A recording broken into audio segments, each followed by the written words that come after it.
Eu não conheço na profecia nenhum símbolo, talvez o pastor de Zanella vai me ajudar, nenhum símbolo profético que receba tanta atenção, tantas características para que ele seja identificado do que o chifre pequeno.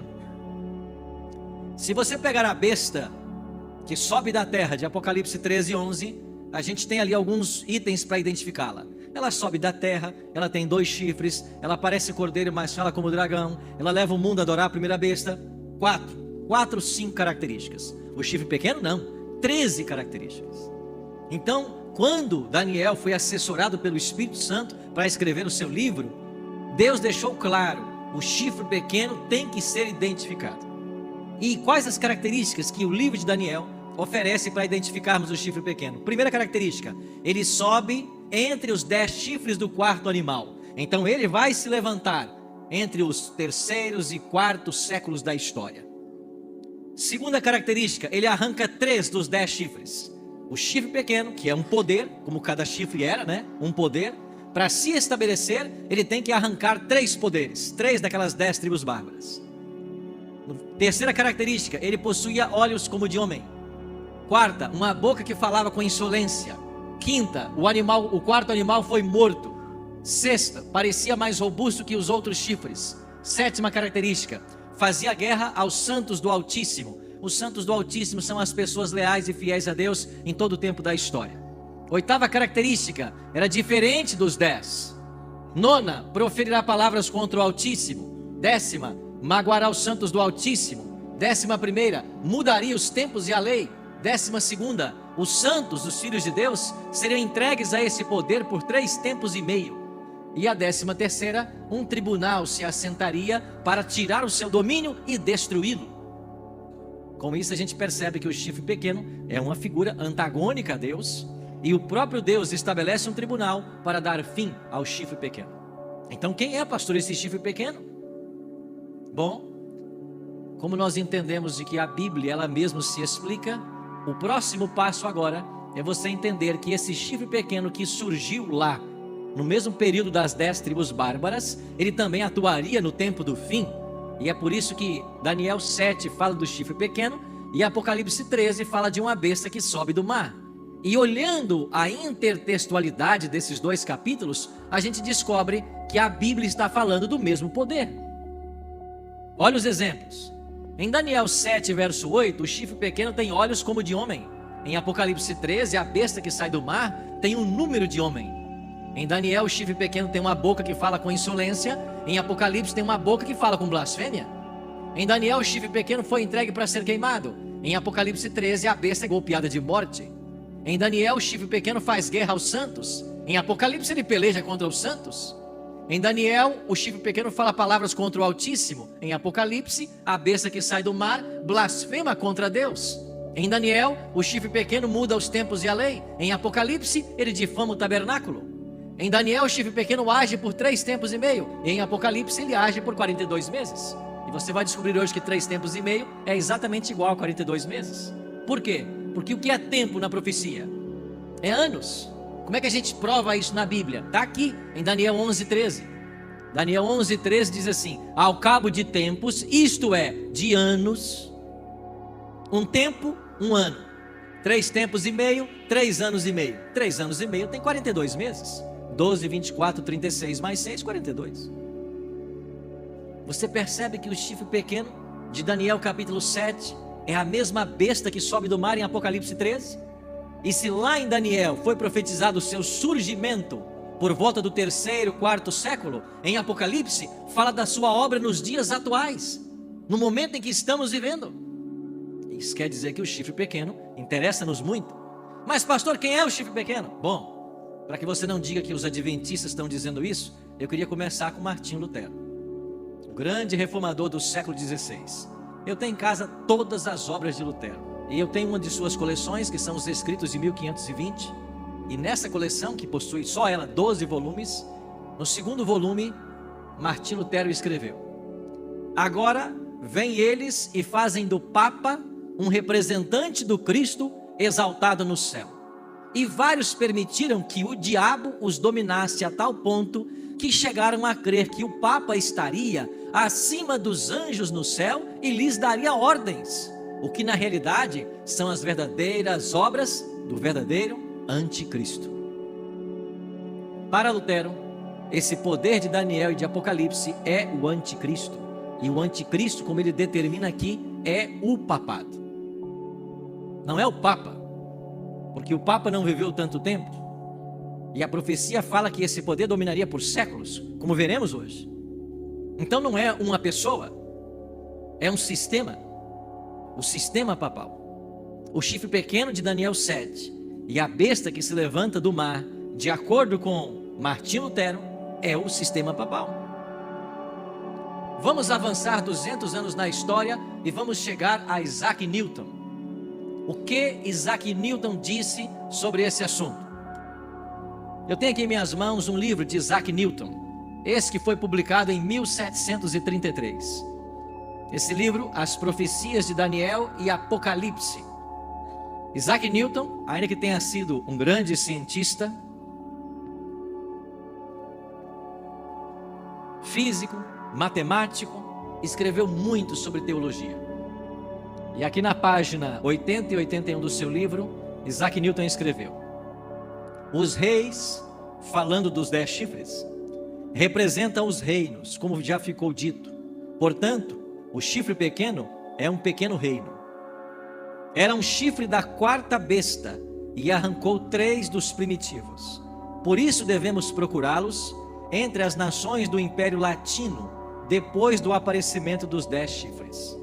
Mas era um reino como um rei diferente dos outros, tendo uma vida ou alma que lhe era peculiar, com olhos e boca. Por seus olhos era vidente, e por sua boca, falando insolências e mudando a lei e os tempos, era ao mesmo tempo então um profeta e um rei. Tal vidente, profeta e rei é a igreja de Roma. Isaac Newton, 1733. A pergunta que eu faço para você hoje é: estaria ou estariam Martinho Lutero e Isaac Newton corretos na sua interpretação bíblica, profética? Eu não tenho tempo para analisar com vocês as 13 características que a Bíblia apresenta do chifre pequeno, mas eu selecionei 4, devido ao nosso tempo. Primeira delas, versículo 8, Daniel 7, verso 8. Estando eu a observar os chifres, eis que entre eles subiu outro pequeno, diante do qual 3 dos primeiros chifres foram arrancados. Para que o papado pudesse se estabelecer, 3 dos 10 chifres tiveram que ser arrancados. Ao olharmos para a história secular, os documentos da história nos dizem que das 10 tribos bárbaras que invadiram o Império Romano, 7 delas se submeteram à autoridade do bispo de Roma, 3 não. Quais não se submeteram? Os vândalos, os érulos e os ostrogodos. Essas tribos não se submeteram. E por que não se submeteram? Porque eram arianas. E o que é ser ariano? É alguém que crê em Arion, um herege do 2º século. Então elas eram arianas, acreditavam no ensino de Arion e não se submeteram ao bispo de Roma. Para que o papado pudesse se estabelecer como um poder, ele precisava então derrotar essas 3 tribos. E com o apoio das outras 7, que futuramente organizariam as primeiras 7 nações europeias, eles conseguiram expulsar essas tribos do território italiano. E a última tribo a ser vencida foram exatamente os ostrogodos no ano 538 da nossa história. Para ser exato, no mês de fevereiro de 538. Então, para que o chifre pequeno, que é identificado como o papado, se estabelecesse, essas 3 tribos tiveram que ser derrotadas. E a história mostra exatamente isso. Quer dizer que Daniel, 600 anos antes de Cristo, já estava falando de um evento que teria lugar há 1100 anos no futuro, quando essas 3 tribos bárbaras seriam destruídas. E elas o foram. Segunda característica: o chifre pequeno tem uma boca que fala com insolência. A besta que sai do mar, em Apocalipse 13, também tinha uma boca que proferia arrogâncias e blasfêmias. Aí vem a pergunta: quais são essas blasfêmias que esse poder fala? Eu vou separar só duas hoje. Primeira delas, o que é blasfêmia? Em Marcos capítulo 2, verso 5 em diante, o texto diz assim: vendo-lhes a fé, Jesus disse ao paralítico: filho, os teus pecados estão perdoados. Mas alguns dos escribas estavam assentados ali e arrazoavam em seu coração: por que fala ele deste modo? Isto é blasfêmia. Quem pode perdoar pecados senão um, que é Deus? A Bíblia ensina que só Deus perdoa pecados. E os judeus estavam certos nisso. Eles estavam errados ao acusar Jesus de blasfêmia, porque ainda que Jesus tivesse perdoado, ele não cometeu blasfêmia. E por que ele não cometeu? Porque ele é Deus. E se Deus pode perdoar pecados, ele pode. Agora, eu e você podemos perdoar pecados? Olha o que dizem os documentos da Igreja Romana. Na confissão, o sacerdote tem o poder de confessar todos os crimes cometidos depois do batismo. E quando um criminoso confessa seus pecados ao sacerdote, todos os crimes não são somente perdoados, mas destruídos. E o criminoso se torna uma nova pessoa, um santo. Essa doutrina, a Igreja Romana a chama de confissão auricular. É você pedir perdão ao sacerdote. Eu estava no Vaticano alguns anos atrás. Eu visitava a Basílica de São Pedro. Às 4 da tarde, alguns sinos tocaram. E naquele exato momento que os sinos foram tocados, abriram dentro da capela de São Pedro 8 confessionários. 4 de um lado e 4 do outro. E ao abrirem esses confessionários, a multidão fez fila. Para quê? Para diante do sacerdote confessar o seu pecado e obter o perdão. Mas nenhum ser humano pode perdoar pecados. Pastor, peraí. A Bíblia não diz que nós devemos perdoar os pecados uns dos outros? Diz. Jesus não ensinou no Pai Nosso: perdoe as nossas dívidas ou ofensas, assim como perdoamos aqueles que nos têm ofendido? Sim. Mas o perdão possui uma dupla dimensão: a dimensão horizontal e a dimensão vertical. Quando eu ofendo alguém e peço perdão, esse alguém tem que me perdoar. Quando alguém me ofende, eu tenho que perdoar. Esse é o perdão do qual a Bíblia fala. Agora, quando você peca contra Deus, você tem que pedir perdão a quem? A Deus. Então, todo pecado deve ser confessado a Deus, porque só Ele perdoa pecados. Olha o que ensina a palavra de Deus: porquanto há um só Deus e um só mediador entre Deus e os homens. Quem é esse mediador entre nós e Deus? Jesus Cristo. 1 João 1,9: se confessarmos os nossos pecados, Ele é fiel e justo para nos perdoar os pecados e nos purificar de toda injustiça. Quem é esse Ele aqui? O sacerdote? Não, quem? Jesus. Então, quando a igreja ensina que o perdão é através do sacerdote, isso é uma blasfêmia. Vou dar um outro exemplo. O que mais é blasfêmia na Bíblia? João 10,30. Eu e o Pai somos um, declarou Jesus. Novamente, pegaram os judeus em pedras para lhe atirar. Disse-lhes Jesus: eu tenho-vos mostrado muitas boas obras da parte do Pai. Por qual delas me apedrejais? Responderam-lhe os judeus: não é por boa obra que te apedrejamos, e sim por causa da blasfêmia. Pois, sendo tu homem, te fazes Deus a ti mesmo. Os judeus estavam certos em dizer que quem se declara Deus blasfema? Sim, mas estavam errados em acusar Jesus, porque Jesus de fato é Deus. Por isso ele podia dizer: eu e o Pai somos um. Agora, qualquer ser humano que pretenda ser Deus aqui na terra, é lógico que ele está blasfemando. O que dizem os documentos da Igreja Romana? Papa Leão XIII: nós os papas temos sobre a terra o lugar do Deus Todo-Poderoso. Dicionário Eclesiástico Católico, no artigo Papa de Lícius Ferrari: o Papa é de tão grande dignidade e exaltado que ele é, não um mero homem, mas como se fosse Deus e substituto de Deus. O Papa é de tão grande autoridade e poder que ele pode, escuta com atenção, o Papa tem tão grande poder e autoridade, diz a igreja, que ele pode, se ele quiser, modificar explicar e interpretar as leis divinas. Ele pode mudar a lei de Deus. Os documentos da igreja dizem isso. E o texto continua: o que quer que seja que Deus ou o Redentor faça, o Redentor aqui é Cristo, o vigário pode fazer sem nada contrariar a fé. O que quer que Deus faça, o Papa pode fazer. Se Deus pode perdoar pecados, ele também pode.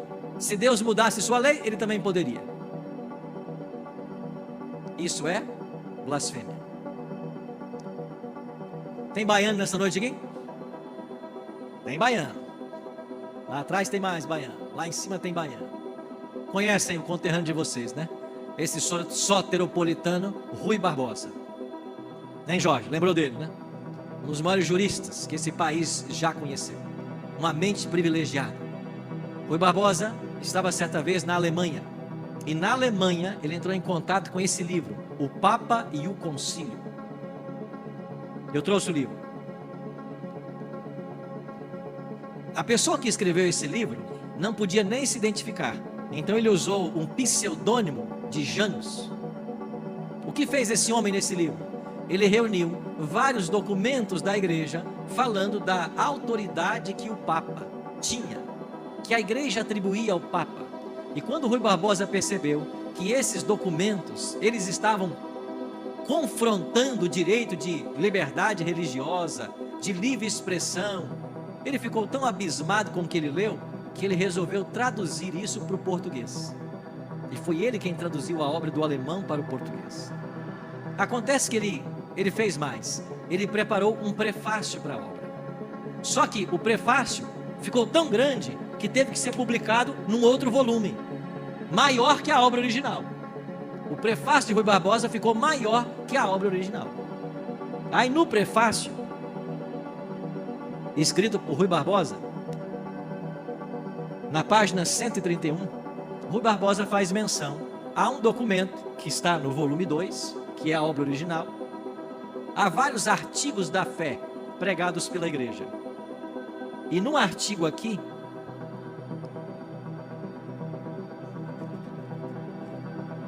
aparece a seguinte explicação: confessamos e cremos que o pontífice romano é o vigário de Jesus Cristo, que pode, à sua vontade, absolver os homens do pecado, preservá-los do inferno ou enviá-los para lá. Ele tem o poder, tanto livra quanto envia. Artigo 5º: confessamos que o Santíssimo Padre deve receber as honras divinas, e isso com as genuflexões mais profundas, como ante ao próprio Cristo. O que é genuflexão? Ajoelhar-se diante do Papa, como estando diante do próprio Deus. Artigo 11º: confessamos que o pontífice romano tem o poder de alterar as escrituras, acrescentá-las ou diminuí-las segundo a sua conveniência. Mais uma vez, os documentos alertam de que a igreja tem o poder, ou que o Papa tem o poder de alterar as escrituras, se assim ele o desejar. Terceira característica: foi-lhe dada uma boca que proferia arrogâncias e blasfêmias, e autoridade para agir quanto tempo? 42 meses. Em Daniel 7:25, temos aí o texto: proferirá palavras contra o Altíssimo, magaulações com o Altíssimo, e os santos lhes serão entregues nas mãos por um tempo, 2 tempos e metade de um tempo. Se nós pegarmos em Apocalipse o mesmo poder representado pelo dragão, esse poder vai perseguir a mulher, que é a igreja, por 1260 dias. Apocalipse 12:6. Então, as expressões 3 tempos e meio equivalem a 3 anos e meio. 3 anos e meio é igual a 42 meses. E cada mês multiplicado por 30, porque o calendário dos hebreus possuía 30 dias exatos, nós chegamos a 1260. Então, a Bíblia, quando fala de 3 tempos e meio, 42 meses ou 1260 dias, ela está falando de um mesmo período profético. Cada dia na profecia representa um ano literal. Isso está lá em Números 14, 34 e Ezequiel 4, 6 e 7. Isso quer dizer que o papado atuaria na história por 1260 anos. Daniel disse isso 600 anos antes do nascimento de Jesus Cristo. O chifre pequeno vai atuar por 1260 anos na história. Pois bem, o que aconteceu em 538? O papado expulsou a última tribo ariana de Roma. Ali começou sua supremacia. 5 anos antes, Justiniano, imperador de Roma Oriental, baixou um decreto declarando que o bispo de Roma era a cabeça de todas as igrejas. É por isso que em cada cidade havia um bispo romano, mas o bispo de Roma tinha proeminência, por ser a capital do império e a cidade mais influente. Então todos os bispos passaram agora a se submeter ao bispo de Roma, e ele foi nomeado cabeça de todas as igrejas, em lugar do Cristo.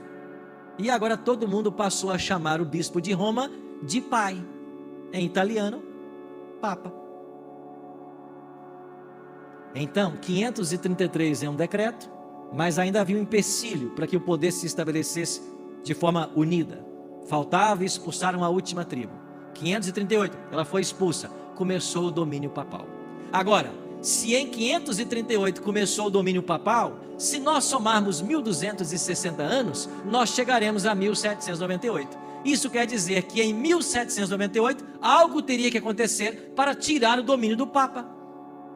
E o que é que aconteceu em fevereiro de 1798? Para ser exato, no dia 15, Napoleão Bonaparte ordenou a 2 de seus generais, Berthier e Servani, que fossem à Capela Sistina e prendessem o Papa. E o Papa Pio VI foi preso no dia 15 de fevereiro de 1798, exatamente 1260 anos depois que ele conseguiu expulsar a última tribo da Itália e estabelecer o seu poder. O que é isso, amigos? A história é o melhor intérprete da Bíblia. A história não falha, a profecia não falha, e a história comprova a profecia.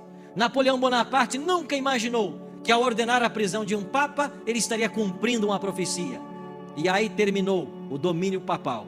Lá em Apocalipse 13, a profecia diz que uma das suas cabeças seria golpeada de morte. Esse golpe mortal foi a prisão do Pio VI em 1798. Agora, dentro desses 12 séculos em que a igreja dominou, houve trevas espirituais, teológica e perseguições.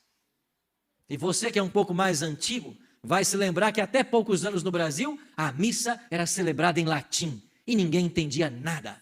Por quê? Porque é estratégia da igreja manter os membros no seu lugar, como eles dizem, os leigos, para que cada vez mais eles dependam do clero.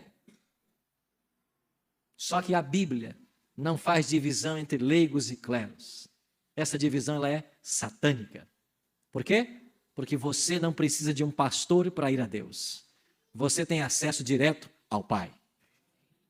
Você não precisa de ninguém. Pela morte de Cristo na cruz, Ele conquistou para você o direito de ir pessoalmente no trono do Altíssimo, na presença de Deus. É uma estratégia satânica colocar alguém para depender dos outros para a sua salvação. Você tem que buscar a sua salvação. Você tem que buscar tirar suas dúvidas. Você tem que buscar conhecimento. Você tem que tomar suas decisões. A função dos líderes religiosos deveria ser ajudar o povo na sua caminhada. Infelizmente isso não acontece, especialmente no Brasil. Outro dia eu estava em São Paulo, domingo de manhã, eu tinha um compromisso depois do almoço, e eu pensei, o que eu vou fazer hoje? Eu disse assim, eu vou numa igreja, vou adorar a Deus em alguma igreja aqui nesse domingo que eu achar aberta. E eu cheguei ali no centro de São Paulo, numa grande igreja.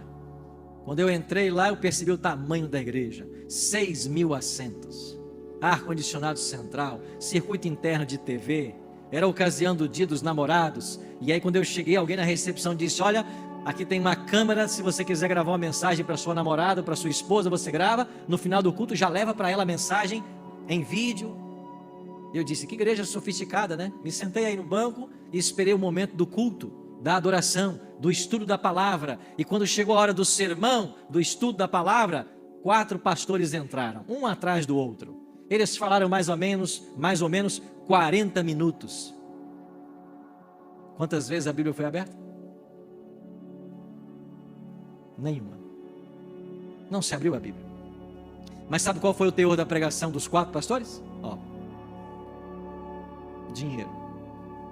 Mas a Bíblia não foi aberta. Quando terminou o culto, eu fui um dos primeiros a sair, cruzei a avenida, e enquanto eu aguardava um amigo que viria me pegar, eu vi aquela multidão descendo as escadarias da igreja, e eu me lembrei de um texto falado pelo próprio Cristo: ovelhas que não têm pastor. A multidão foi ali em busca do Senhor. A multidão estava ali para adorar a Deus e para aprender a palavra. Mas aqueles que deveriam ser os pastores, que ensinassem a palavra, não tinham compromisso com a palavra. É por isso que, vez por outra, eu encontro alguém por aí que diz ser cristão, mas quando você faz 1 ou 2 perguntas, você percebe que o nível de conhecimento bíblico é quase zero. A culpa não é dessas pessoas. A culpa são dos líderes, que têm a oportunidade em cada culto de ensinar a palavra, mas não ensinam. E talvez você está aqui nessa quinta-feira à noite, ou você que me assiste pela internet, você está se perguntando assim: eu estou há tantos anos dentro de uma igreja e eu nunca ouvi falar sobre esse assunto. Mas aqui você vai ouvir. Você sabe por quê? Porque a igreja adventista tem um compromisso com a palavra. O nosso compromisso começa em Gênesis e termina em Apocalipse. Aqui você vai ouvir.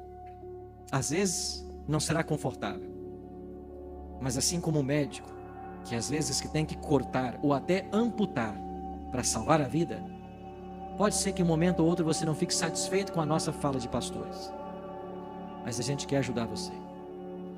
Nós queremos a sua salvação, e você só pode ser salvo se você for liberto pela verdade. Você não pode ficar nas trevas, não pode ficar na ignorância.